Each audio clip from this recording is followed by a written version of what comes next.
In 1891, a man by the name of James Naismith nailed fruit baskets to the balcony of a gymnasium. Around 125 years later, in the 2014-15 season, the NBA earned $5.18 billion of revenue. I'm a sport management major at Syracuse University, aspiring to become a business professional, so I'd like to consider myself somewhat of an expert on the subject. I'm going to argue today that the NBA has the potential to become the most valuable North American league. I'm going to do this by first going through its history and culture for growth, and then talk about both the demographics of its participants and fans and possible threats to its competition. So let's jump in and look at the story behind basketball and its rise to popularity. Basketball sparked interest right from its creation and continued to grow throughout the 20th century. Only 2 years after the sport's creation, colleges started fielding teams, and the first organized game between two colleges was in 1895, 4 years after its creation. Since such a legitimate game could be played only 4 years after a sport's creation, it shows a great amount of genuine interest from the public about the sport. However, the most crucial move for growth of basketball was in 1976, when the NBA took over their rival league, the American Basketball Association. According to Michael Veely, the director and chair of sport management at Syracuse University, excitement plays in sport greatly add to fan passion and experience. This is important because that increases taste and preferences for the sport, which in turn results in a greater potential for profitability. The NBA also has made great strides by adopting ABA emphases on excitement and wild promotions. These practices allowed the NBA to align themselves with other profit-seeking league giants, such as the NFL and MLB in modern times, establishing themselves as one of the big four leagues in North America. These examples that we've seen show how the sport has always been taking steps toward growth and cemented its spot as a legitimate league. Now let's look at the advantages that it has for growth when looking at the demographics of its viewers. The NBA boasts the youngest audience of sports leagues in North America, with 45% of its viewers under the age of 35. This clearly illustrates a possible advantage over other leagues in that they have been successful in competing for the future viewers and consumers in the past decade. The NBA has also done an amazing job at setting itself up to expand globally. Basketball Without Borders, established in 2001, is a program by the NBA which hosts camps over the globe to spread the sport, but also has very strong ties and community outreach to help the areas they travel to. This not only increases the future talent pool that the NBA can pull from, but also creates very good relations between the communities that they go to and the league. According to a peer-reviewed journal, it is clear that Basketball Without Borders can serve as a model program for a synergistic approach to development through sport and the expansion of sports markets. A proven success of the initiatives, such as player appearances, that the NBA has taken globally can be seen in China, where according to the New York Times, now the NBA is one of the most popular brands in China and the only American sports league with a significant following throughout Asia.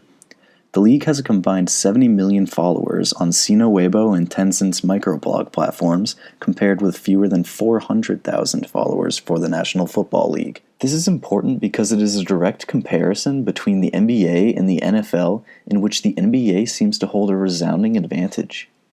After seeing such strong possible advantages for the NBA and future consumers and global expansion, let's look at how the NBA could rise to the most valuable league as a result of threats to their competition. The current most valuable league, the NFL, has a problem with long-term player health and social issues. An example of this is the emergence of CTE in retired football players, which can result in depression, suicidal behavior, poor impulse control, aggressiveness, and dementia. With more and more evidence and examples of brain trauma being linked to football, less parents will let their kids play for fear of injury, and this would result in less interest in football from those generations who play less. Furthermore, basketball was originally created by Naismith as a less injury-prone sport than football, so it's not a stretch to assume that some of these children whose parents prohibit them from football would take interest in basketball instead. The NFL also has a problem with player scandals commonly involving domestic abuse and driving under the influence.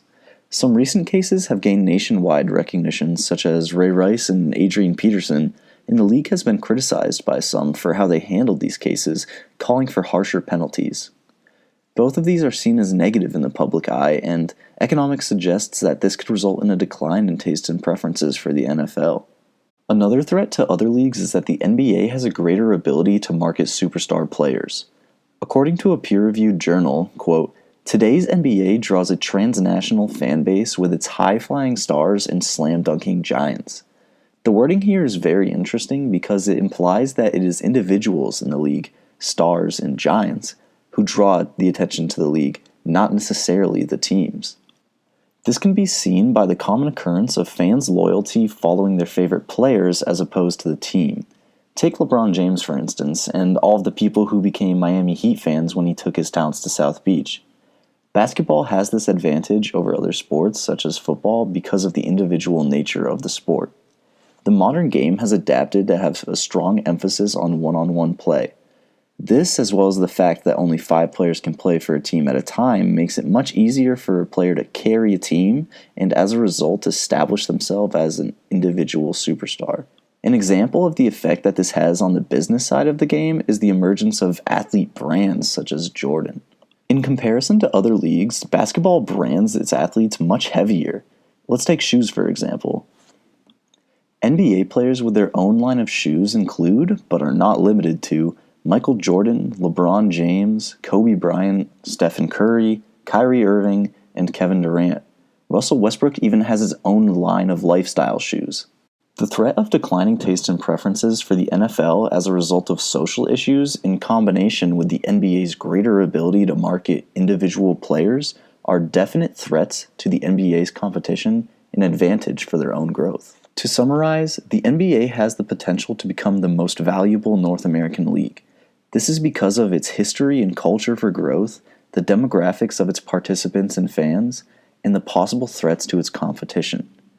They still have a long way to go from $5.18 billion if they want to dethrone the NFL, but the game has come a long way since fruit baskets, and you never know what the future holds.